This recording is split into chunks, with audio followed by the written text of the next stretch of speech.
ชิญชมนะครับสำหรับชุดการแสดงชุดนี้วิถีชีวิตวัฒนธรรมชนเผ่าอาขาโดยมูลนิธิพัฒนาอาขาอำเภอเชียงแสนครับที่เรายังโมถึงในหลักฐานที่เชื่ออาลาซามายังโมคงยืนละชมยาจบสาดุญาลุเล่ต้องชมผู้มาเย็นคือตาพิบัตต้องผ่านอายังดูลานาแม่นุ่งโชว์ในภาษาโมถึงหลักฐานที่เชื่อทนดีเป็นเลสนี่ชมมาอาดูอาคา你看看老的那一枚，是呀那提拉美女做呢，牛沙卡也是做个阿说米呢，给那阿छो路哎，得给拉好，我他们就没阿的阿卡萨，阿比送你欧呢跑哈嘞。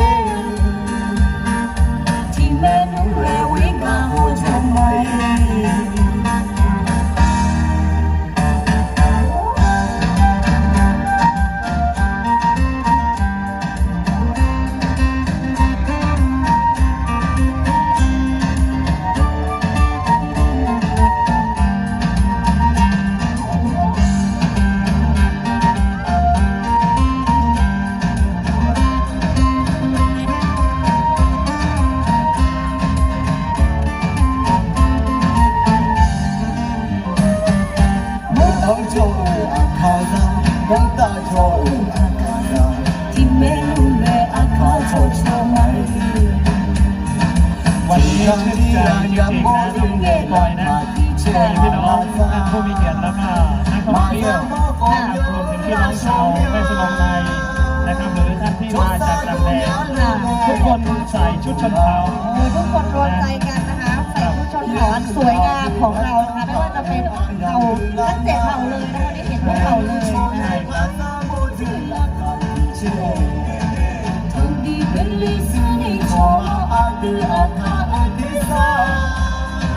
你看看老的那一枚，那是呀那提拉美女做呢。สักครู่นะครับก็ขอเชิญท่านผู้กล่าวพี่ปองนะครับแล้วก็น้องหมีช่วยประชาสัมพันธ์บอกต่อดีกิจกรรมที่เกิดขึ้นนะครับ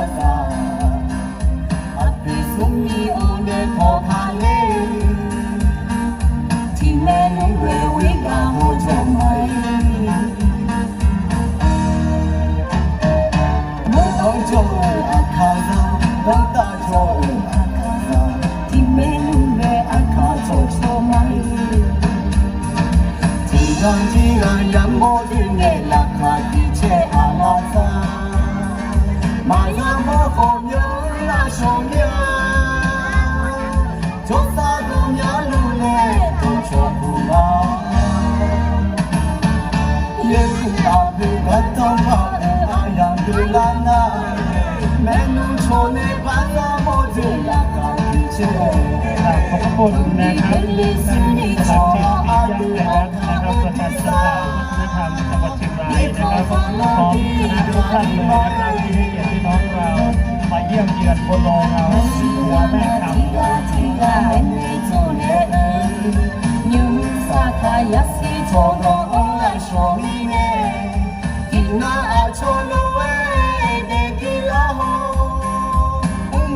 ำ你终于阿的阿卡萨，阿比送你欧呢托卡嘞，ที่แม่นุ่งเรวิกาโฮจงไม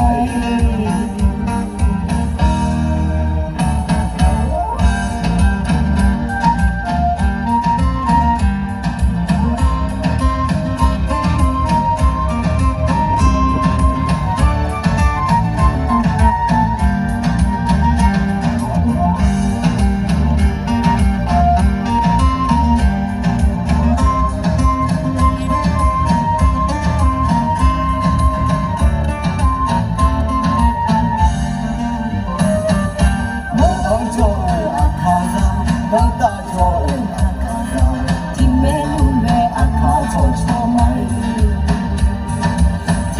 ที่ลายำโมดึงเงลักขาที่เชอาลาซามายาโมโกมโยลาชมเน